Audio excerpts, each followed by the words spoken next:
Alam nyo ba na kaya kayo narito kasi talagang dinala kayo ng Panginoon dito. You are on the right place at the right time at walang aksidente sa Panginoon. Lahat po ay plano po niya. Ang atin pong topic ngayon ay continuation ng atin pong series sa Book of Matthew na naudlot po because of the Father's Day, noon pong Sunday. So, pinamagatan ko po ito na Words Expose the Heart. Ang mga salita po ang nag-e-expose or nagbibigay ng liwanag kung ano po ang nasa ating mga puso. No? Ang ating pong text ay matatagpuan sa Matthew chapter 12, 33 to 37. So, ito po ay binasa kanina sa ating pong scripture reading. At ito po ay overflow nung pong nakaraan na text natin. It is an overflow of the text before and the topic tungkol po sa unpardonable sin, yung kasalanan na hindi pwedeng patawarin ng Diyos kailanman, which is the unpardonable sin, yung blasphemy of the Holy Spirit na nagagawa ng isang tao na plinanon na niya sa kanyang puso na patitigasin niya ang kanyang puso. No, that's why walang kapatawaran kasi pinatigas na niya ang kanyang puso. Ano man yung nakikita niya na ginawa ng Panginoon. Kagaya po ng mga Pariseo. Because of the Pharisees na sila po ay sarado ang pag-iisip. They were jealous of the Lord Jesus Christ. Therefore, binigay nila or sinabi nila na ang lahat ng himala na ginagawa ng Panginoong Jesucristo hindi galing sa Diyos, kundi galing daw sa Prince of Demons, which is Beelzebul.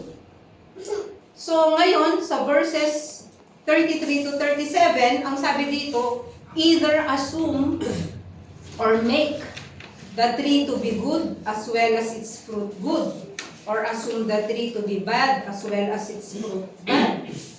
For the tree is known by its fruit. You offspring of vipers, how can you, being evil, express any good things? For the mouth speaks from that which fills the heart.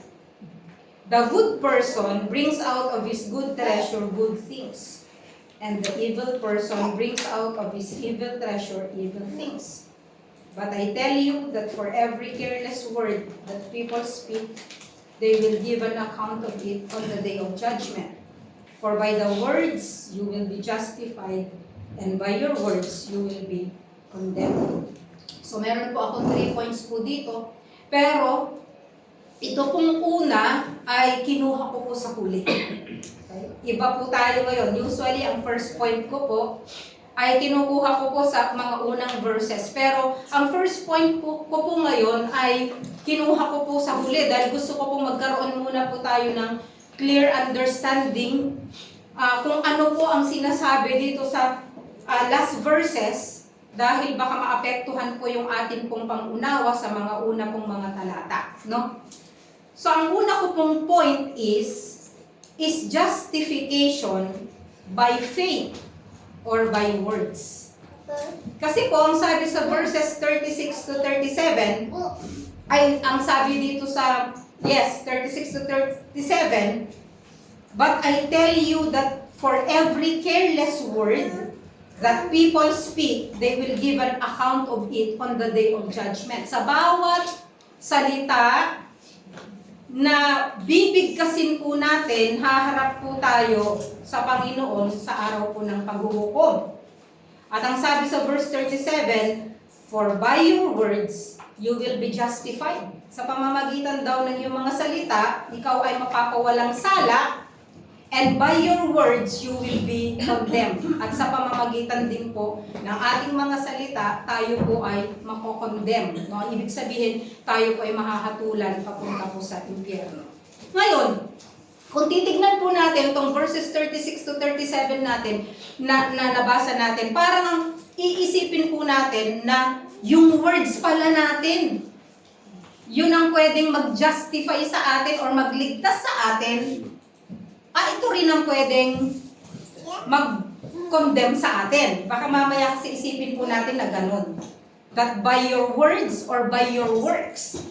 But of course, yung lalabas po sa bibig ng isang tao na magmumula sa kanyang puso, dahil meron siyang pananampalataya, ito po yung magliligtas sa kanya. At ganun din po ang nangyayari sa mga tao kung ano ang pinoproclaim sa kanilang bibig na nanggagaling sa kanilang puso ay dahil yun po ang laman ng kanilang puso at dahil yun po kung sino siya. So, paano po tayo na-justify or napapawalang sala? Sa pamamagitan ba ng faith or sa pamamagitan ng words? Okay. So, basic po sa ating pananampalataya bilang Kristiyano, no, isa sa mga basic teachings po natin ay yung salvation by grace. By faith, no, because of the grace of the Lord Jesus Christ. Kaya po tayo naligtas, hindi dahil kung ano ang ating pong ginawa, kundi dahil po sa biyaya ng Diyos. Dahil kahit na ano pa ang gawin po natin, kung hindi po ito nag-ugat doon po sa binigay ng Diyos sa atin na bagong buhay, wala po itong kabuluhan. No? Meron po akong gustong ibigay na example sa inyo na matatagpuan po sa Lucas chapter 23, 39 to 43. No? Alam ko familiar po kayo dito. I would like to make an illustration about the thief on the cross. If you remember, noon pong pinako sa krus si Jesus Christ, meron pong dalawang magnanakaw na napako din, nakasabay po niya, isa sa kanan, isa sa kaliwa. Sa anumang banda sila, basta dalawa po sa mga thieves, ay kasama po ng Panginoon na napako sa krus. No? So, the thief on the cross, yung isa po doon, na nagbigay ng kanyang statement na siya po'y nananampalataya sa Panginoon, he became a Christian for how many hours? Sabihin na natin 4 na oras. Kasi pinako sa krus 9 o'clock. Sabihin na natin 9, 10, 11, no, or mga ilang oras, hindi natin alam. Okay? So, ibig sabihin, yung thief na ito, siya po ay talagang makasalanan, di ba? Kaya nga siya pinako sa krus, capital punishment po yun sa Roman Empire. And siya po ay haharap, pag siya'y namatay, siya po ay haharap sa trono ng Diyos at siya po ay magsusulit. Di ba? Meron tayong dalawang uri ng judgment, alam na po natin kung ano yun. Merong white throne judgment, no, para sa lahat ng mga hindi talaga sumampalataya sa Kanya, at meron tayong bema judgment, no, para ipakita kung ano yung buhay natin na merong reward at kung ano yung buhay natin na walang reward. No? So, the thief on the cross will stand before God 99.9999% ng kanyang buhay ay useless. Right? Wicked. Magmula nung pinanganak siya di ba sabi ng Bible, all have sinned and fall short of the glory of God. Lahat ay nagkasala at walang sino man ang makakaabot sa Diyos. Ibig sabihin, dahil pinanganak po tayo, hindi tayo makaabot sa Diyos. The same thing with the thief on the cross. Hanggang sa siya ay ipako, hanggang sa siya ay mabayubay, no, sa krus katabi ng Panginoon, yung kanyang buhay walang silbi. Walang halaga. Kasi wala siyang ginawa na mabuti, tama? So, 99.9999 ng kanyang buhay sa dyablo. Pero purihin ng Panginoon, nung time na yon, lahat po ng yun ay kinover po ng dugo ng Panginoong Jesucristo. It was all thrown under the blood of the Lord Jesus Christ. No? He was justified. Siya'y napawalang sala, hindi dahil sa may ginawa siyang mabuti. Di ba? Wala naman siyang ginawang mabuti. Not because of what he has done or he has said, but because of the grace of God, by His faith, which was expressed in His words. Tignan po natin, kung titignan po ninyo yung verse, ang sabi po dito, sa verse 39, one of the criminals, no, isa lang sa mga criminals, who were hung there, was hurling abuse at him, saying, Are you not the Christ? Save yourself and us. Isa sa mga kriminal, ang sabi niya, no? Di ba ikaw ang Kristo? Bakit hindi mo iligtas ang sarili mo, pati na kami? Di ba? Yun ang sabi, iniinsulto si Jesus Christ. Verse 40, but the other responded, ang sabi ng isa, rebuking him, said, do you not even fear God? Since you are under the same sentence of condemnation, di ka ba natatakot sa Diyos? And we indeed are suffering justly, for we are receiving what we deserve for our crimes. But this man has done nothing wrong. And he was saying, Jesus, remember me when you come into your kingdom. Verse 43, and he said to him, truly, I say to you, today you will be with me in paradise. Amazing. Ano pong ginawa? Anong sinabi nung pong criminal na ito? Number one, he confessed his guilt. He confessed. Hindi yung typical na confession na, Panginoon, ako po'y Hindi ganon. He confessed his guilt. Saan natin makikita yung verse na yon? Verse 41, verse 8. And we indeed are suffering justly. Tayo ay nagdurusa kasi tinatanggap natin kung ano ang nararapat sa ating mga ginawa, sa ating mga krimen. Therefore, ina-acknowledge niya or kinikilala niya na siya ay nagkasala. No? Alam niyo, ang tao na hindi kinikilalang sarili na nagkasala, paano makakatanggap ng kapatawaran, di ba? So ito po yung first step, he confessed his guilt. No? Pangalawa, he confessed also that Jesus is innocent. Kinonfess din niya na inosente si Jesus Christ. Ang sabi niya sa verse 41b, this man has done nothing wrong. Wala siyang ginawa na masama. No? Nung sinabi niya na tayo, meron tayong ginawang masama. Sabi niya, itong taong ito, wala siyang ginawang masama. Pangatlo, he confessed his faith in Christ. Sa paanong paraan? Ang sabi niya sa verse 42, Jesus, alalahanin mo ako kapag ikaw ay naghahari na. That's faith. Kasama mo na nandun sa krus. Paano ka ililigtas?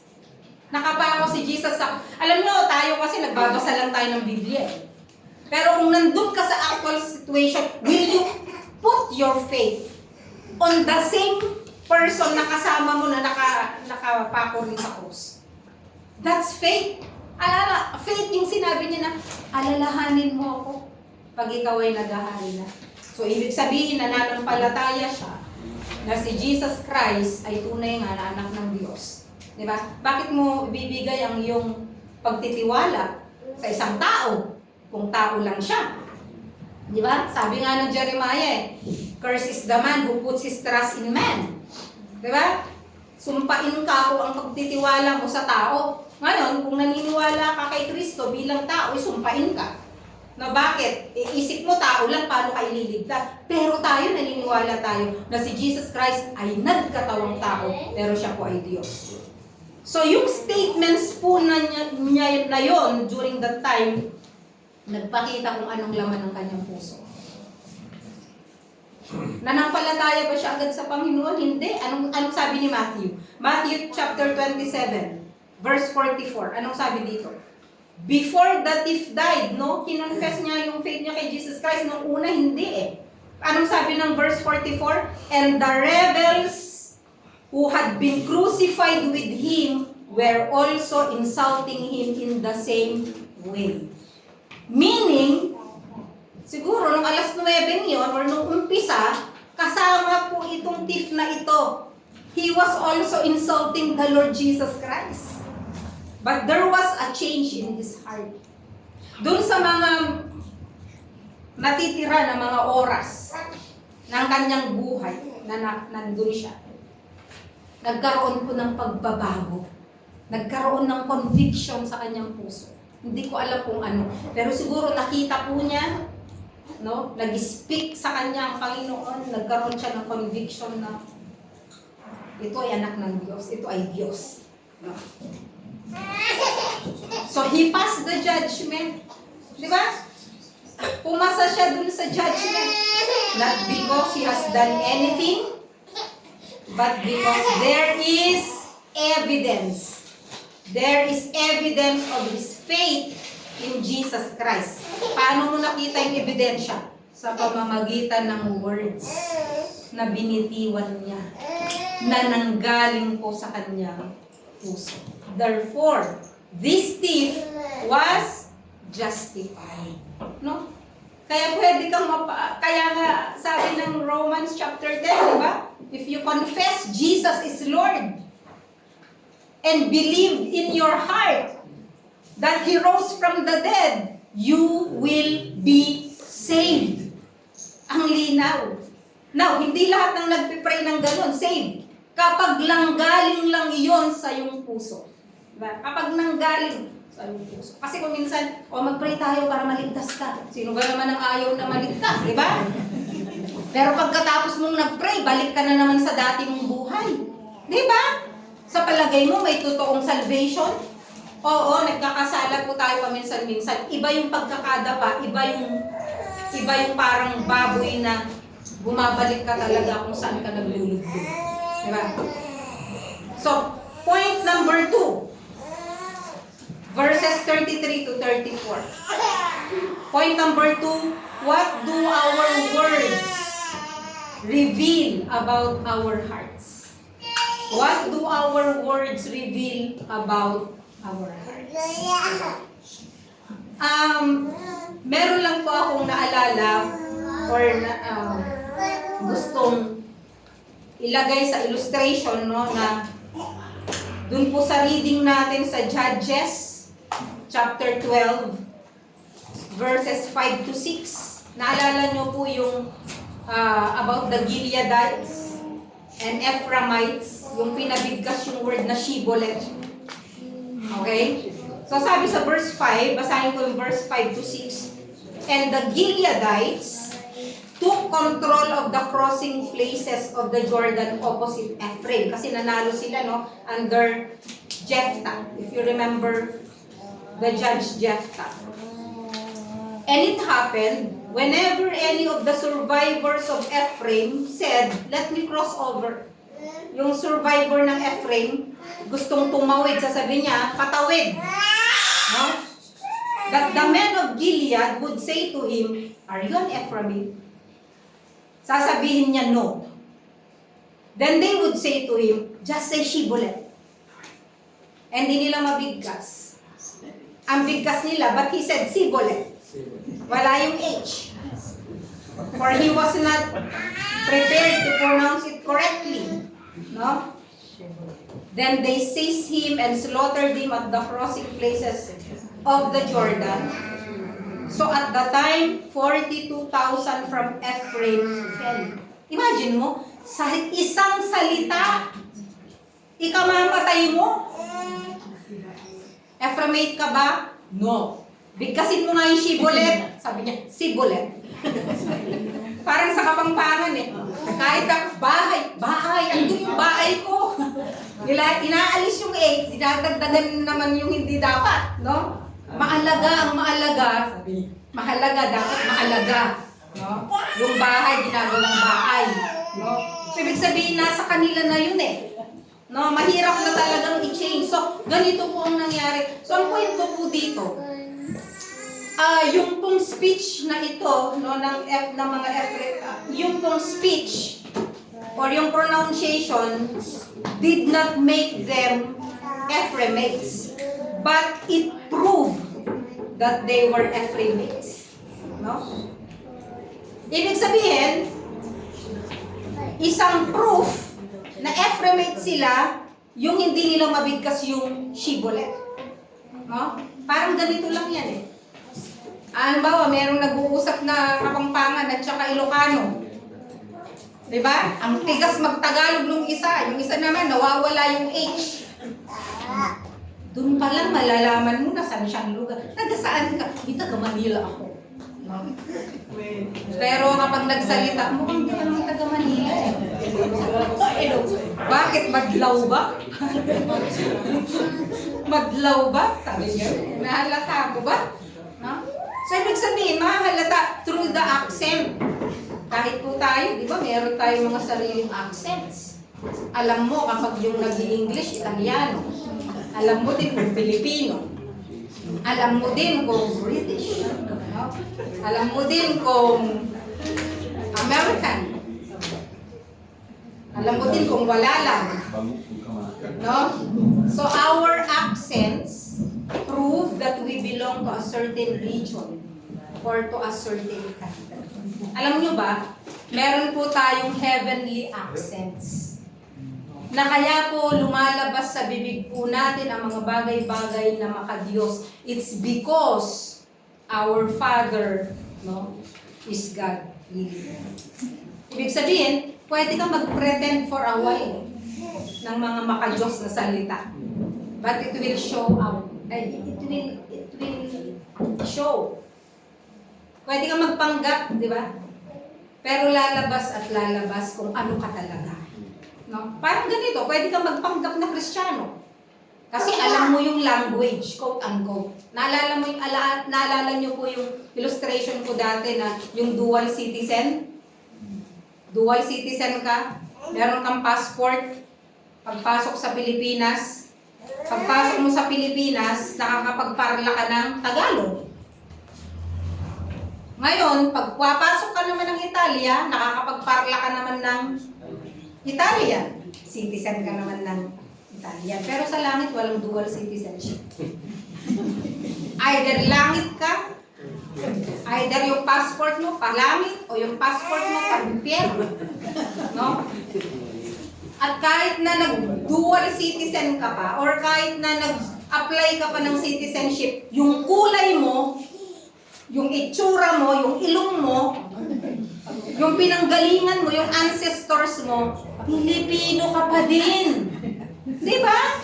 O kahit na American citizen ka, titignan ka pa lang, kahit na sa papel, American citizen ka, yung pagkatao mo, yung ikaw, Pilipino ka pa din.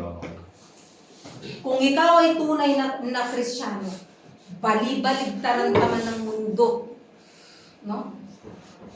Ikaw ay Kristiyano. Wala yung Monday to Saturday, hindi mo na ako Kristiyano, magmumura mo na ako. Walang ganon, di ba? Sa Sunday, pupunta ako ng church, dapat mga heavenly words ang gagamitin ko. Purihin ang Panginoon, no? Ginagamit ko pagsalita ng Diyos sa walang kabuluhang pananalita, no? Parang mani-mani lang yung yung pagmumura, di ba? Paglingintas, pag-slander, pag-chichismis, paglinggo, nagbabanal-banalan ka, pero sa totoo lang, di ka na makahinga. Dahil excited ka na mag-chismis because hindi ka anak ng Diyos. Di ba? Parang hindi ka na makahinga. So, yun. Kasi nga, yun yung Diyos. Okay? So, ang sabi po ng verse 33, either make the tree good. Yung pong salitang make dito, hindi yung ibig sabihin na gagawin kitang mabuting puno. Hindi po yun. Ang ibig sabihin po nito ay consider to be. Okay? Parang ganito, halimbawa, nag-uusap kayo ng asawa mo, tapos nag-a-argue kayo. Sasabihin ng asawa mo, you are making me a liar. Mga ganun nag-English. You are making me a liar. Parang ginagawa mo akong sinungaling. Ang ibig sabihin, ang tingin niya sa'yo, sinungaling ka. Pero hindi siyang gumagawa sa'yo na maging sinungaling. Correct? Okay. So yun po ang ibig sabihin ng verse 33. Either make or consider the tree good and its fruit good. Or make the tree bad and its fruit bad. For the tree is known by its fruit. Malalaman mo daw ang puno sa pamamagitan ng kanyang bunga. Alam nyo, minsan meron kaming Christmas celebration dati sa school. Nung nagtuturo pa kami. Pagka December, gagawa kami ng merong puno doon. Halagyan namin ng kung ano-ano mga fruit, kung ano-ano.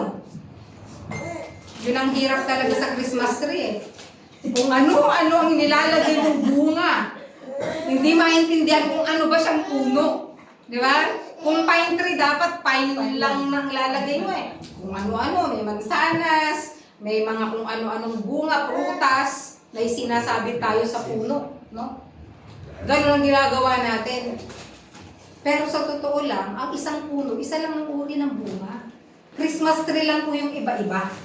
Hindi po tayo Christmas tree na mananampalataya. Isa lang po dapat ang bunga natin. So either ang bunga natin ay apple, dahil ang bunga natin ay apple kasi apple tree tayo. Hindi pwede na yung apple tree magmumunga po siya ng mangga. Hindi po pwede ang ganun. No?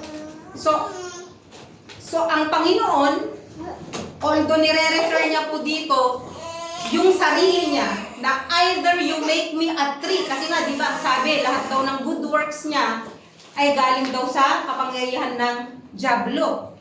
So although tinutukoy po ng Panginoon ang tungkol sa kanyang sarili na ano ba ako? I am a tree. I am a good tree because I am bearing good fruit. Ano yung good fruit? Nagpagaling siya ng may sakit? Nagpatawad siya? Yung mga inaalihan ng demonyo, pinalayas niya yung mga demonyo sa kanila? Hindi ba good fruit yun? Bakit? Because Jesus is a good tree. Pero although sinasabi niya po yan, meron po yung ibig sabihin po sa atin. No? Na kapag po tunay tayo na mananampalataya at maganda po tayong puno, magbubunga po tayo ng magandang bunga. Pangalawang example po ng Panginoon dito, unang example niya dito yung yung tree, di ba? Okay, so paanong yung words, nagre-reveal siya kung anong laman ng ating puso. Una, yung example niya dito, yung tree, yung puno at ang bunga. Di ba? Galit ka ba? Hindi. Kain na tayo. Kumain ka mag-isa. Busog ako. Pag kumain ka mag-isa. Ano yun, no? Di ba? Total, lagi ka namang nauunang kumain. O, di ba? Yung mga words. Alam nyo, para malaman mo kung anong nasa puso ng isang tao, kausapin mo pakinggan. Kung ano yung naririnig mo, yun na yung kahit na paano niyang isugar ko. Di ba? Malalaman mo ang isang tao, pakinggan mo siya. Kahit na bago mo palang ako nga, yung nakakasakay ko lang sa mga bus, pagtingin ko pa lang sa pag-uusap nila, kilala ko na sila. Di ba? Kayo din? Kilala nyo na kung yung tao sugaron. Yung tao chismosa. Yung tao may bitterness sa puso. Yung tao, hindi niya kasundo ang biyanan niya. Lalabas yun eh. Kung ano yung mahalaga sa buhay niya. Malalaman kung taong yun mapagmahal sa magulang. Yung words. Maririnig mo may kausap sa telepono, makikilala mo agad yung tao kung yung taong yun pasaway. Malalaman mo kung yung taong yun ay mapagmahal sa mga magulang. Malalaman mo kung yung taong yun ay suwail. No? Sa words. Diba? Hindi mo kailangan sabihin sa kanya, uy, gusto kita makilala. Yung words lang niya, nakikilala mo na siya. Diba? Uy, alam mo, mabait naman ako eh. Sasabihin niya, mabait. Narinig mo na siya. No? Ganun lang. Kaya nga minsan sa counseling, pakinggan mo lang yung tao. Makikilala mo sinong tama at sinong mali. At kung pinagtatakpan niya yung sarili niya, or tinataas niya yung sarili niya, yung isa binababa niya, malalaman mo yan. Especially when the Holy Spirit gives you discernment. It is the Lord who gives you discernment, kaya malalaman mo na, ganito ang laman ng puso ng tao. Minsan may nagsusumbong na, alam mo, si ganyan. Pero sa totoo lang, basahin mo yung sinasabi niya, siya yung mali. Totoo po yun. Kaya mas maganda po minsan nakikinig. Okay?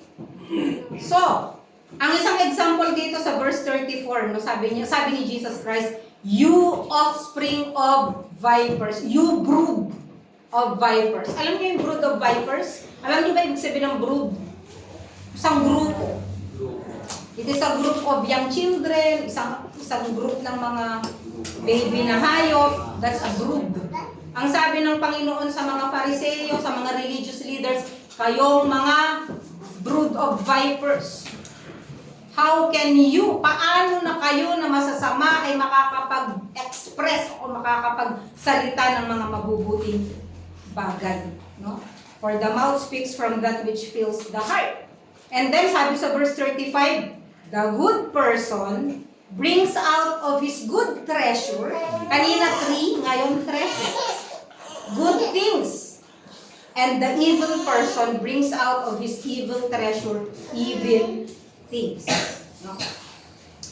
So, yung pong mga Pharisees, alam po natin, they are very hypocritical, self-righteous people. No? Kaya sinabi na brood of vipers sila because they travel in groups into different places, di ba? To teach their hypocrisy. To teach their doctrine of self-righteousness. Kaya ang sabi ng Panginoon, kayo ay brood of vipers. No? And out of the treasure of their hearts, may treasure daw, yung heart natin parang treasure. Para siyang treasure chest. Alam niyo treasure chest, di ba? No, yung pag binuksan mo, napakaraming mga mahahalagang bagay. So, alam niyo po ba na yung word na fill dito, ang translation po niya ay thesaurus. Doon po nang galing yung thesaurus natin. Yung a treasure of words. Yung libro. Diba? A treasury of words. A person's heart is the treasure. Kasi po pag sinabi nating heart, ang alam natin seat of emotion lang, no? Pag binabanggit po ng Bible yung word na heart, marami pong meaning ito, no? Many times, ang ibig sabihin ng heart, it is the treasure or treasury of all his thoughts, emotions, and even his will, his attitudes, desires, ambitions, loyalties, beliefs, opinions, lahat nandun. Kaya nga, yung heart. Kaya nga sabi ng Bible the heart is deceitful above all things. Ang puso daw, ito daw ay mapanlin lang sa lahat. Diba? Mandaraya sa lahat. No? So, in the Bible, pag sinabing heart, nandito po yung lahat-lahat ng bagay sa buhay ng tao. So, ang sabi po ng Bible sa James chapter 3 verse 11, does a fountain send forth at the same place sweet water and sweet, referring to water and bitter? Meron ba kayo nakita na isang bukal na parehong lumalabas sa kanya yung mapait at yung matamis na tubig? Wala, di ba? Kapag yung bukal, either masarap lang yung tubig, ibig sabihin sweet, or maaaring mapait. No? Ganon din po yung puso ng tao, parang kung ano yung uri ng bukal, yun ang lumalabas po sa isang tao. Hindi pwede na dalawa. Hindi pwede na dalawa.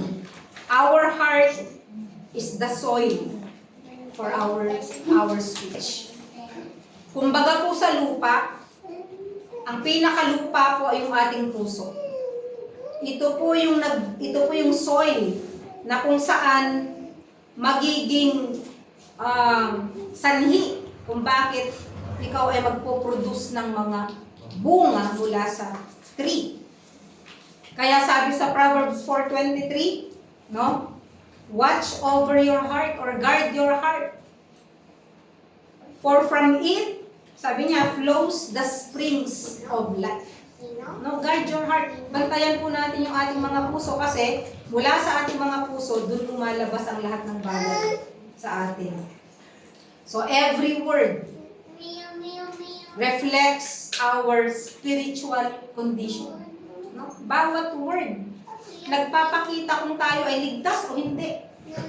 O hindi, huwag ka nang magtaka kung meron kang mga, kung bakit yung mga unbeliever ay nakakapagsalita ng mga pangit. Alam na natin yun, di ba? No? Although meron po mga hindi ligtas na because of decency, marunong sila na gumamit ng tamang mga salita, no? But it doesn't make them good, no? Dahil hindi mo alam kung anong nasa loob ng kanilang mga puso. Dahil pwede rin naman na meron kang masamang puso and then you filter. Many people knows the art of filtering. No, yung filter nila kung anong lalabas sa kanila, no? But it does not mean that that's not the condition of the heart. Ang sinasabi ko lang po, naturally.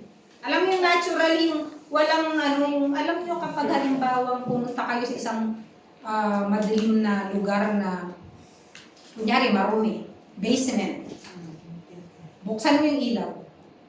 Maraming salamat. Anong mangyayari? Lahat ng mga ipis doon magtatakbuhan kasi dumating ka. Di ba? Lahat ng daga magtatakbuhan kasi dumating ka, kasi binuksan mo yung ilaw. Bakit? Spontaneous yun. Kasi hindi sila ready. No? Yun yung natural. Pero nandun na sila. Nandun na sila. They were there all along.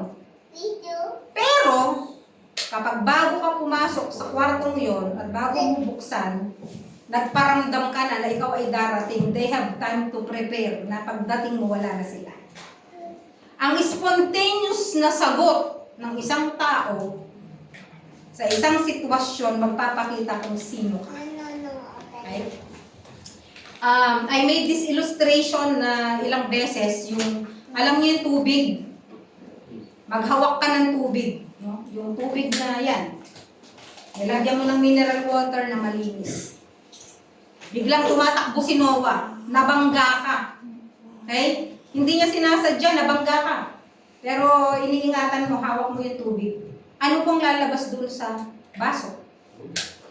Anong lalabas? Tubig. Juice? Coke? Anong klaseng tubig? Klino. Ha?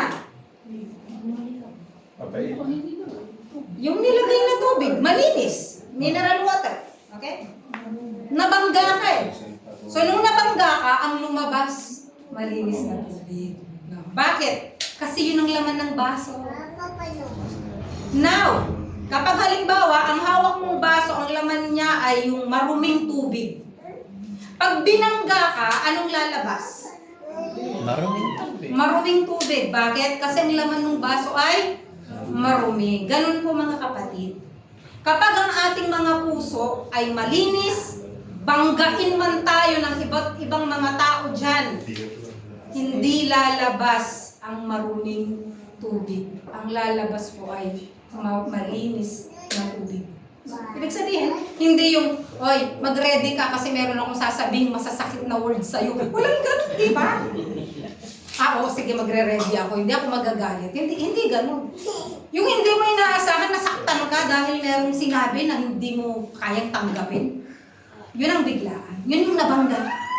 Malalaman kung ano yung heart mo by the way you respond kung anong lalabas. Pag napamura ka, hindi yun ang laman ng puso mo. Masama. Uy, sabi ni ganyan. Sabi nung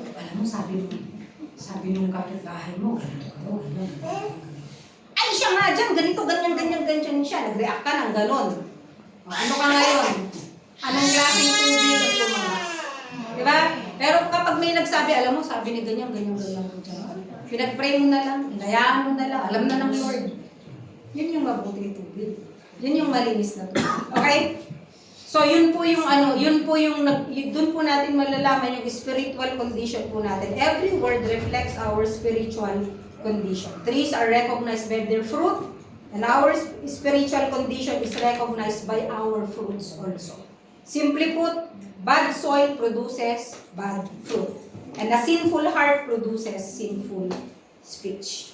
So, kagaya nga ng sinabi ko kanina, if you want to know a person, listen to his speech o to her speech. Kaya kayong mga dalaga, wag puro gwapo.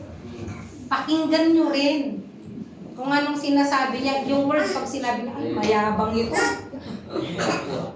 Ay, ay tamad ito. Ay spoiled ito. Malalaman mo eh. Diba? Kasi sabi nga, courtship is the period of fooling one another. Diba? Pag nanliligaw, syempre, i-filter yung mga pangit. Dapat pakitang gilas. Diba?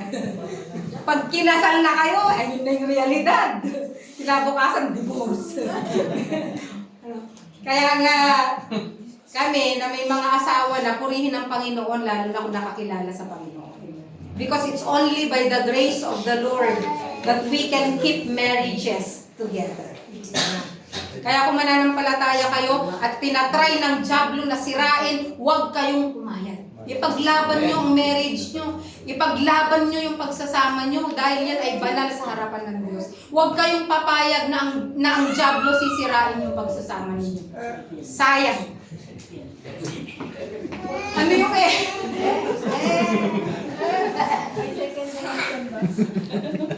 Okay. So, kinakailangan po na bantayan po natin ang lumalabas sa ating mga bibig, no? Meron pong isang kasabihan at isang quotation na nabasa ko na ang sabi niya, "Sticks and stones may break my bones, but words can never hurt me." Totoo ba yun? No. No, kasabihan lang yun. Sabi niya, sticks and bones can break my bones, but words cannot hurt you. Actually, mas damaging pa nga yung words. Alam niyo po ba si Karen Carpenter? O sige, sa panahon namin. Okay, si Karen Carpenter, namatay siya at the age of 32 because of anorexia. Alam niyo kung bakit? Because of the word chubby. Sineryoso niyang pagpapakapayat. Ayan, namatay siya. Huwag kayo magpapakaseryoso, magpapayat because someone said, "Uy, tumataba ka." Alam niyo po yung mga words na ganun pala, merong mga impact sa buhay natin. Kaya kapag ka sinabi mo sa anak mo, "Ang bobo mo talaga." Talagang tatatak sa isip niya, bobo siya, bobo siya, bobo siya. That's why maging maingat po tayo sa mga words na lumalabas sa ating mga bibig.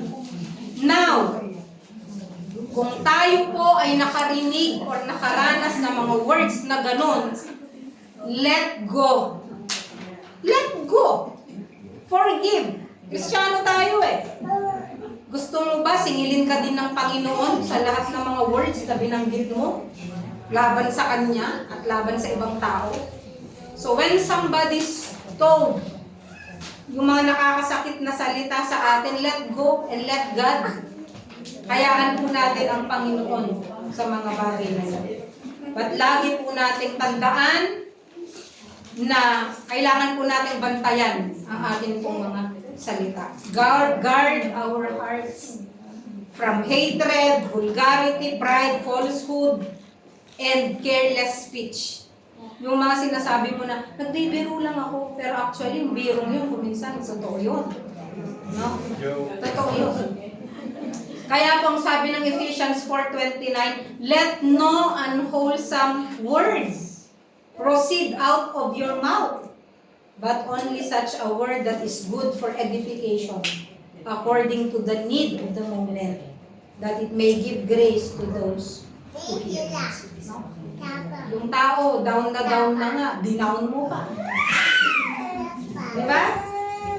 So, we should be careful about everything that we say. Pangatlo, how can we change? Paano natin po mababago? Hindi natin kayang baguhin ang ating mga sarili. No? Kinakailangan po natin ng open heart surgery. Ang Panginoon, ginawa po niya yun sa atin. Nagkaroon po tayo ng open heart surgery. Binago po ng Diyos ang ating mga puso. Kasi po, hindi pwede yung tabas-tabas lang, o reto-retoke lang, or tapal-tapal lang. Na-renovate po tayo totally.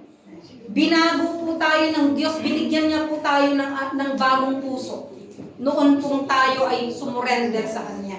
At ibinigay natin ang ating buhay sa Kanya. So alam niyo po mga kapatid, no, sabi po ni David, create in me a pure heart, O God. No? Bigyan niyo po ako ng isang malinis na puso. So ang Diyos lang po ang pwedeng panggalingan ng malinis na puso. Lahat po tayo may maruming puso. No? At dahil po marumi po ang ating mga puso, no? Ang Panginoong Hesukristo ay namatay sa krus para sa ganoon linisin niya ang lahat po ng ating mga maruruming mga puso. At lahat po ng renovation, no, ay costly. Pag nagpa-renovate ka ng bahay, costly, marami kang magagastos. The same thing with our lives, no? Yung pong total na renovation ng puso natin, yung total po na pagbabago ng puso natin, it costs the blood of the Lord Jesus Christ. At ang kailangan lang po natin ay tanggapin po natin na tayo ay makasalanan, na nangangailangan po tayo ng kapatawaran sa lahat po ng ating mga kasalanan sa Diyos. At tanggapin natin siya sa ating buhay bilang Panginoon at sariling tagapagligtas. Kung hindi mo pa ito ginawa sa iyong buhay, siguro maganda nakabulay-bulayan mo sa ng Diyos, sabihin sa Kanya, Panginoon, gusto ko isang maging mabuting puno, gusto ko po nang lumalabas sa aking bibig at sa aking buhay ay puro po mabuting bunga. Maaari kang manalangin mamaya at meron pong mananalangin para sa inyo.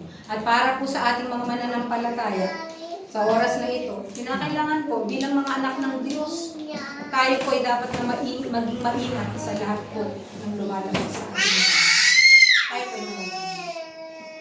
Father in heaven, we thank you sa kabutihan po ninyo na dahil po sa inyong ginawa sa krus, kami po ay na-justify sa aming pong mga kasalanan. Salamat po sa kapatawaran ibinigay niyo po sa amin at amin pong kinikilala na tunay nga na kung wala pong kapatawaran po ninyo sa aming mga kasalanan, wala po kaming buhay na walang hanggan. Salamat po. Baguhin niyo po kami araw-araw po dahil tulungan niyo po kami na mamuhay na ayon po sa inyong mga salita at ayon po sa inyong mga sa pangalan